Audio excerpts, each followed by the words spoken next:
हमारा आज का संदेश है, पढ़ने में मेहनत लगाओ। यह हमारी बाइबल पढ़ने वाली सीरीज का आखिरी संदेश है। इस पूरी सीरीज में मेरा मकसद यह था कि मैं मसीही भाइयों और बहनों की मदद कर सकूं, जो बाइबल पढ़ते समय कुछ मुश्किलों का सामना करते हैं। इसलिए मैंने समझाने की कोशिश की कि बाइबल असल में है क्या, इसे पढ़ने से हमें क्या फायदा होगा और इसे पढ़ते समय सही तरीके से कैसे आगे बढ़ना चाहिए। चलो पहले थोड़ा रिव्यू कर लेते हैं। बाइबल कुल 66 किताबों का संग्रह है। सब किताबें मिलकर यह कहानी बताती हैं कि परमेश्वर को अपना परिवार चाहिए था और उसने यीशु के द्वारा अपना परिवार पाने के लिए कितनी दूर तक मेहनत की। जैसे हम पढ़ते हैं इफिसियों 1 आयत 4 और 5। बाइबल की हर किताब इस कहानी में कुछ जोड़ती है और इसे आगे ले जाती है, जब तक कि पूरा सच्चा प्रकाशन यीशु में और उसके जरिए हमें नहीं मिल जाता। मैंने बार बार कहा है कि बाइबल की पढ़ाई नए नियम से शुरू करनी चाहिए, क्योंकि इसे उन लोगों ने लिखा है जो यीशु के साथ चले फिरे थे या फिर उन गवाहों के करीबी थे। उन्होंने यीशु को चलते फिरते देखा, उसकी मौत देखी और फिर उसे जीवित होते देखा। जो उन्होंने देखा उससे उनकी जिंदगी बदल गई और उन्होंने वही लिख दिया। नए नियम का पूरा फायदा उठाने के लिए जरूरी है कि आप इसे नियमित और तरीके से पढ़ें। नियमित मतलब रोजाना थोड़ा थोड़ा 15 या 20 मिनट पढ़ना। तरीके से मतलब हर किताब को शुरू से अंत तक उसी तरह पढ़ना जैसे वह लिखी गई है। इस तरह पढ़ने का मकसद यह है कि हम टेक्स्ट से अच्छी तरह परिचित हों। समझ तब आती है जब हम किसी चीज से बार बार गुजरते हैं, और यह पहचान लगातार पढ़ने से आती है। इस साल मैंने आपको शुरुआत के लिए गॉस्पेल सुसमाचारों पर ध्यान देने की सलाह दी है, क्योंकि 4 किताबें पढ़ना 27 किताबें पढ़ने से कहीं आसान है। गॉस्पेल्स मत्ती, मरकुस, लूका और यूहन्ना यीशु की जीवनी है। इन्हें इसलिए लिखा गया ताकि लोग जान सकें कि यीशु कौन है और उसने क्या किया, ताकि लोग विश्वास करें कि वही परमेश्वर का पुत्र है, परमेश्वर का अवतार, उद्धारकर्ता, और उसके द्वारा उन्हें जीवन मिले। यूहन्ना 20 आयत 30 और 31। कई बार लोग परेशान हो जाते हैं कि गॉस्पेल्स में बातें बार बार क्यों दोहराई गई हैं। असल में वे सब एक ही कहानी बता रही हैं, लेकिन हर लेखक ने यीशु की जिंदगी और काम के अलग अलग पहलू पर जोर दिया है और अपने अपने समुदाय की जरूरत के हिसाब से लिखा है। मत्ती ने यहूदी लोगों के लिए लिखा, मरकुस ने गैर यहूदियों के लिए लिखा, लूका ने एक नए विश्वास करने वाले के लिए लिखा, ताकि उसे भरोसा हो कि जो उसने माना है वह इतिहास में सचमुच हुआ है। यूहन्ना ने सबके लिए लिखा, ताकि साफ साफ बता सके कि यीशु परमेश्वर का अवतार है, यानी परमेश्वर इंसान बनकर आया, लेकिन मनुष्य होते हुए भी वह परमेश्वर ही था। क्योंकि कुछ सालों बाद गलत शिक्षाएं फैलने लगी थी कि यीशु कौन था और कौन है। अक्सर सच्चे मसीही लोग बाइबल पढ़ते समय परेशान हो जाते हैं, क्योंकि उनकी उम्मीदें बाइबल से गलत तरह की होती हैं और उन्हें सही तरीके से यह सिखाया ही नहीं गया कि बाइबल को कैसे पढ़ना है। बहुत से लोग बाइबल पढ़ते पढ़ते निराश हो जाते हैं, क्योंकि उन्हें लगता है कि यह उनकी रोजमर्रा की जिंदगी से जुड़ी नहीं है। लेकिन बाइबल लिखने वाले लोगों का मकसद यह नहीं था कि हमें हमारी परेशानियों का हल मिले या हमारी जिंदगी और आरामदायक हो जाए। उन्होंने लिखा ताकि हमें परमेश्वर की उस योजना का पता चले जो उसने यीशु के जरिए अपना परिवार बनाने के लिए बनाई थी। लगभग 50% बाइबल इतिहास की कहानी है जो परमेश्वर की योजना से जुड़ी है। करीब 25% भविष्यवाणी है जो यीशु उद्धारकर्ता के बारे में है, और बाकी 25% में यह सिखाया गया है कि परमेश्वर के बेटे बेटियां इस दुनिया में उसकी सेवा करते हुए कैसे जिए। बहुत से लोग बाइबल को इस नजरिए से पढ़ते हैं कि यह मेरे लिए क्या कहती है, लेकिन यह तरीका गलत है। बाइबल इस तरह से हमारे लिए नहीं लिखी गई। यह असली लोगों ने, जो परमेश्वर की आत्मा से प्रेरित थे, उन्होंने दूसरे असली लोगों के लिए एक खास समय और परिस्थिति में लिखी थी। मकसद यह था कि उन्हें परमेश्वर की उस योजना की जानकारी मिले जिससे यीशु के द्वारा पाप से छुटकारा मिलता है। अगर हमें बाइबल की किसी आयत का सही मतलब समझना है, तो हमें यह देखना होगा कि लेखक का असली मकसद क्या था और उसके समय के लोग उसकी बात को कैसे समझते थे। पिछले हफ्ते हमने गॉस्पेल सुसमाचार के बारे में बात शुरू की थी। यह किसने लिखे और क्यों लिखे। साथ ही उन मुश्किलों पर भी चर्चा की थी जो लोग गॉस्पेल्स पढ़ते समय महसूस करते हैं। आज हम उसे पूरा करेंगे। गॉस्पेल्स पढ़ने की चुनौती यह है कि इन्हें लिखने वाले 2000 साल पहले रहते थे, एक ऐसी जगह और संस्कृति में जो हमसे बिल्कुल अलग है। वे अपने लिखने में संस्कृति और जगह का जिक्र करते थे जिसे वे और उनके पढ़ने वाले, सुनने वाले समझते थे, लेकिन हम नहीं। उन्होंने ऐसे मुहावरे और कहावतें इस्तेमाल की जो उनके लिए आम थी, लेकिन हमारे लिए अजनबी हैं। गॉस्पेल से फायदा पाने के लिए हमें उनके लिखने के तरीकों को थोड़ा समझना होगा। आप सोच सकते हैं, यह बातें हमें कैसे पता चलेंगी? कई बार अगर आप पूरी पंक्ति या पूरा हिस्सा पढ़ लें, सिर्फ 1 या 2 आयत नहीं, तो उसी में आगे जाकर उसका जवाब मिल जाता है। यही वजह है कि हमें पूरी किताब पढ़नी चाहिए, न कि इधर-उधर से कोई भी आयत उठा लेना चाहिए। समझ धीरे धीरे पहचान से आती है और पहचान बार बार नियमित पढ़ने से आती है।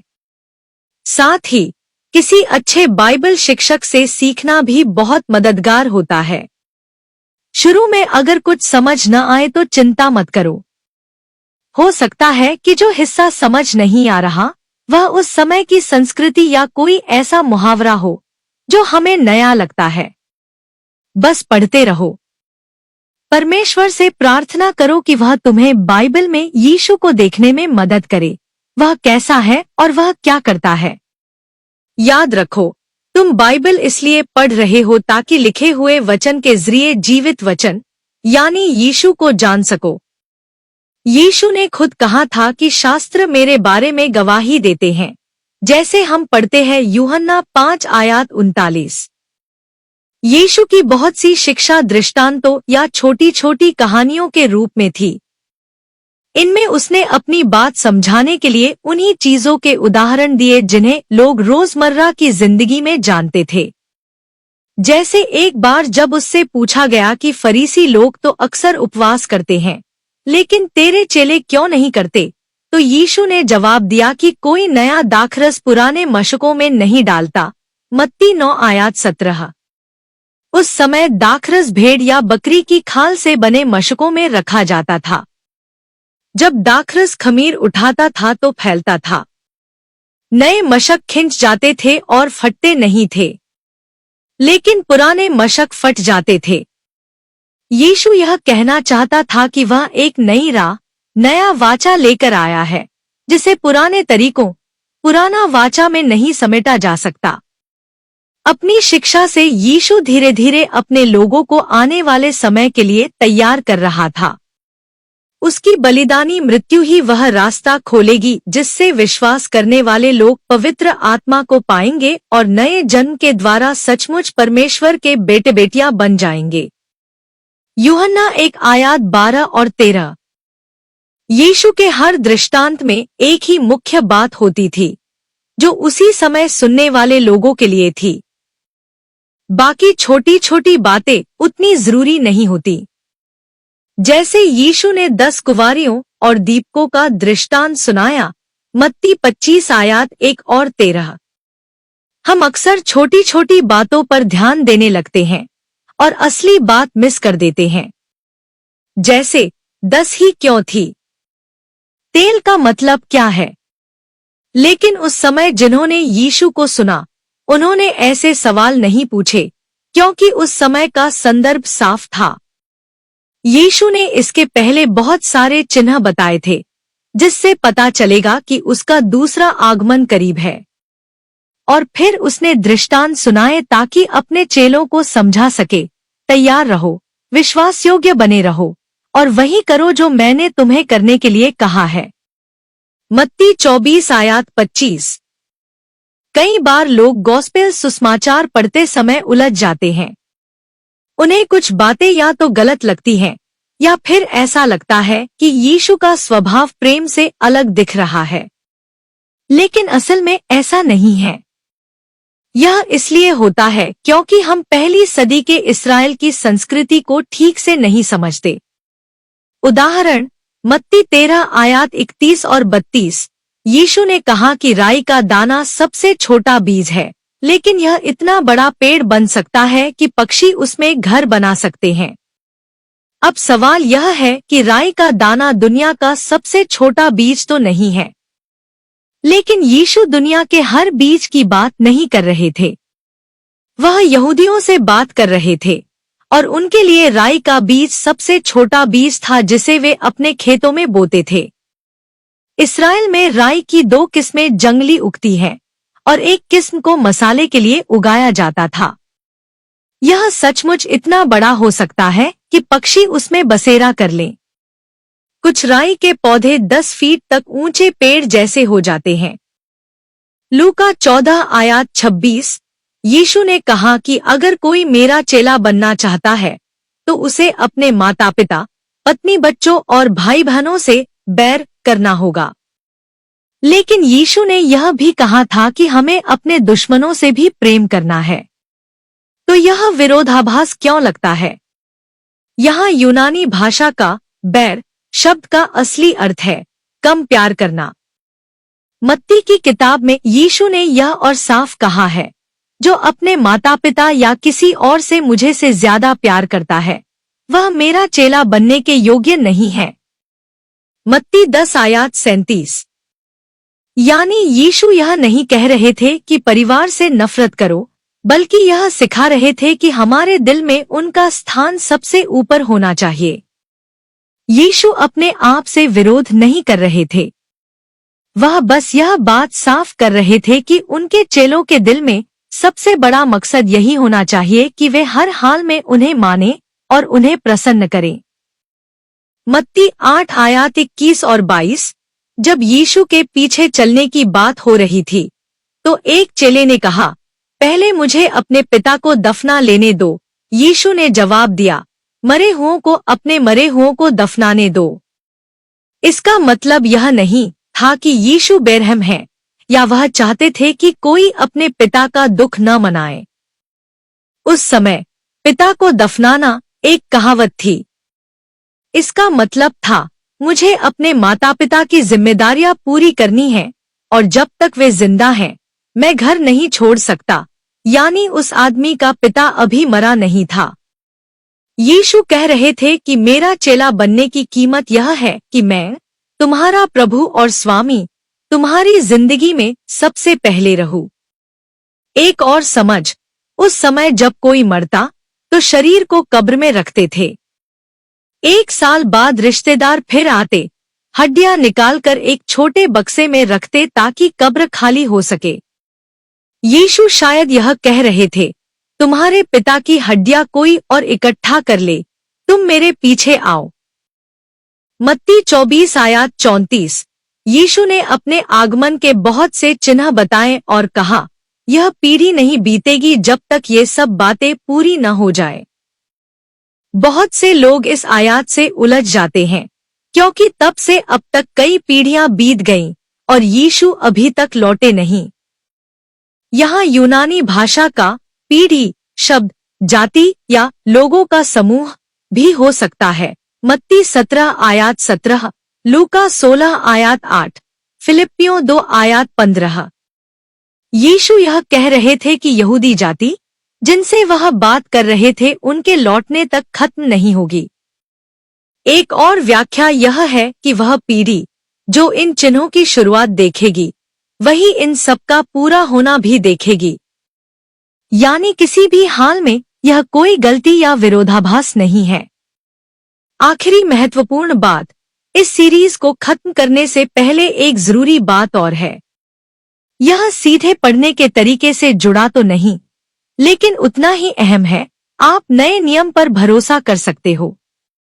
आजकल अक्सर लोग कहते हैं कि हमारे पास सही किताबें नहीं है या समय के साथ बाइबल के शब्द बदल दिए गए हैं। कुछ कहते हैं कि यीशु के बाद सदियों बाद चर्च की परिषदों ने किताबें चुनकर नए नियम में डाली ताकि राजनीतिक फायदे उठाए जा सके और लोगों को धोखा दिया जा सके।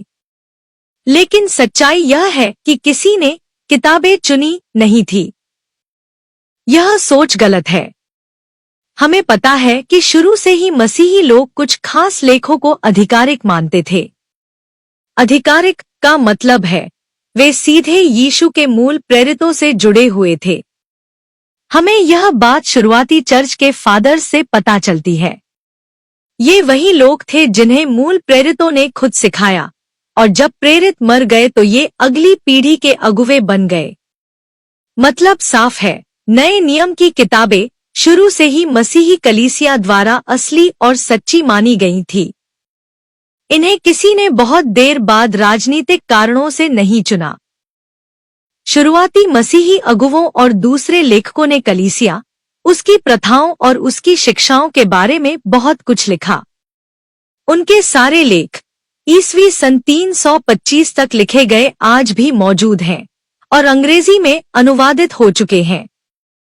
इनके लिखे से हमें शुरुआती मसीहियों के बारे में बहुत जानकारी मिलती है।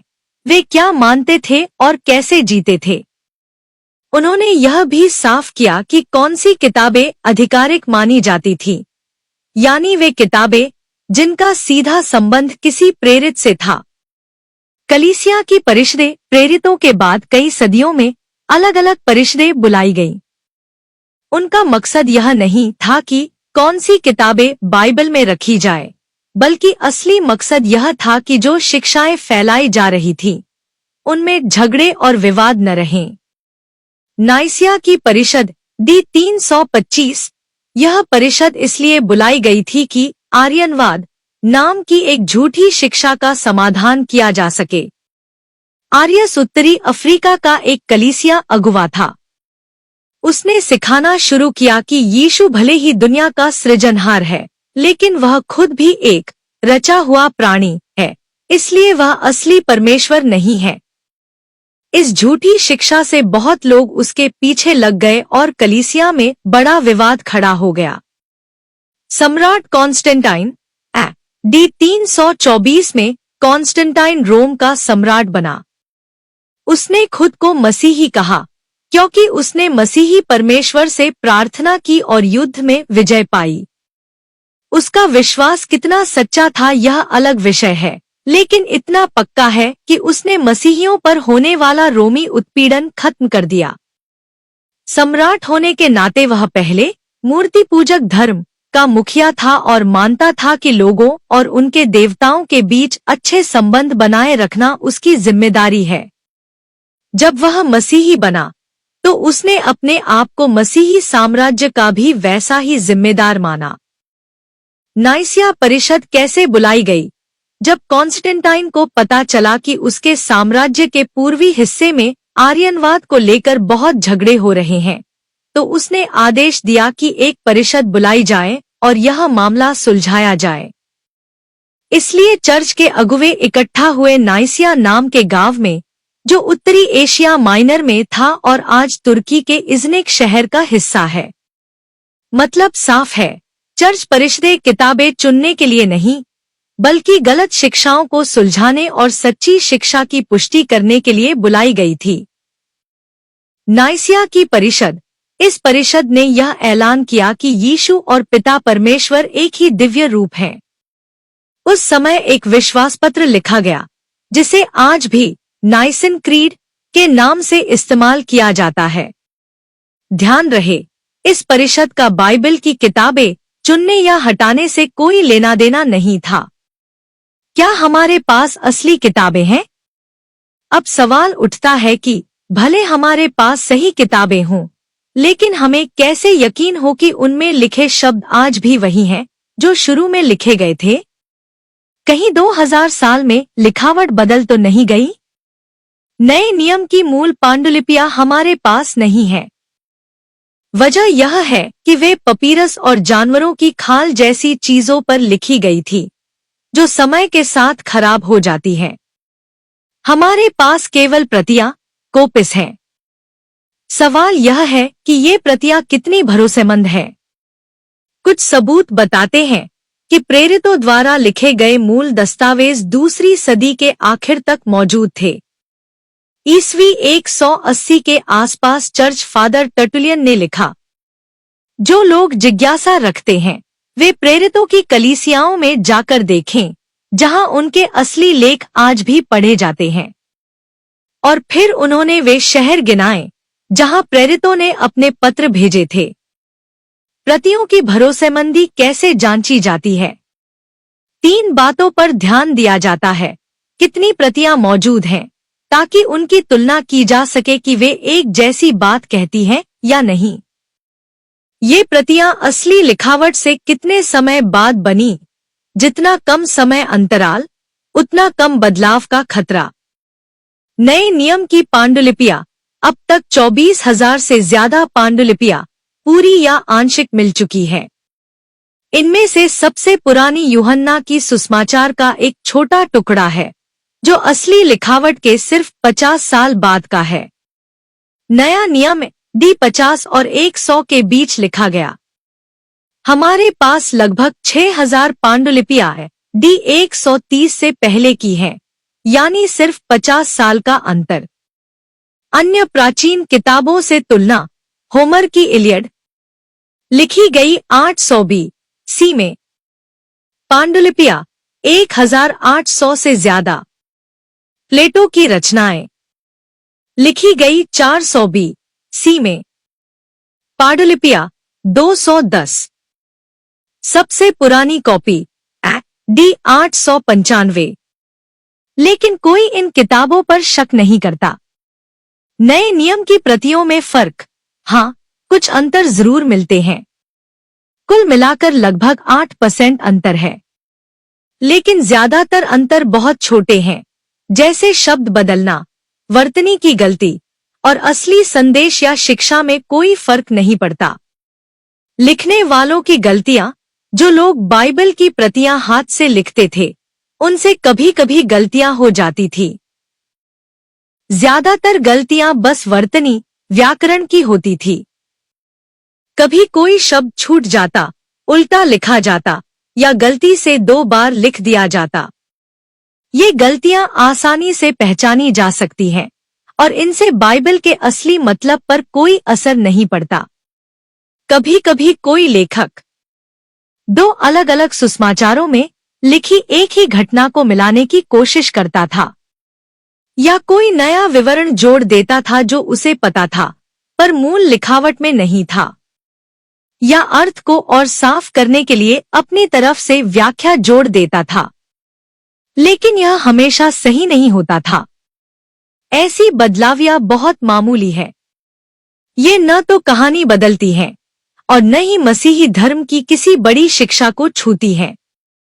हमारे पास शुरुआती सैकड़ों पांडुलिपियां मौजूद हैं, जो दिखाती हैं कि असली संदेश कैसा था। बाइबल की भरोसेमंदी। अगर पवित्र शास्त्र वास्तव में परमेश्वर प्रेरित है, जैसा दूसरा तीमुथियुस 3:16 में लिखा है, तो वह गलती से मुक्त है, क्योंकि परमेश्वर न झूठ बोल सकता है, न गलती कर सकता है। बाइबल इनफेलिबल और इनरेंट है। इनफेलिबल जिसमें गलती की कोई संभावना नहीं और जो धोखा नहीं दे सकता। इनरेंट पूरी तरह से गलती मुक्त। ये दोनों बातें सिर्फ असली, परमेश्वर प्रेरित मूल दस्तावेजों पर लागू होती हैं, न कि बाद में बनी प्रतियों पर। बाइबल पढ़ने के बारे में हम और भी चर्चा कर सकते हैं, लेकिन सबसे बड़ी बात यही है कि इससे हम प्रभु यीशु मसीह को जान पाते हैं। प्रभु यीशु, जो जीवित वचन है, हमें शास्त्रों के जरिए प्रकट होते हैं। यीशु ने अपने बारे में और अपने वचन के बारे में यह कहा, यूहन्ना 6:63, मेरे वचन आत्मा और जीवन है। यानी मेरे वचन वो माध्यम है जिनके द्वारा तुम मेरे जीवन से जुड़े रहते हो। यूहन्ना 14 आयत 21। यीशु ने कहा कि जो उसके वचनों को मानता और मानकर चलता है, उसी पर वह अपने आप को और अधिक प्रकट करता रहेगा। बाइबल पढ़ना अनुशासन मांगता है। यह हमेशा बहुत रोमांचक नहीं लगता, लेकिन यह मेहनत पूरी तरह से कीमती और लाभदायक है। प्रभु आप सभी को आशीष दें। आमीन।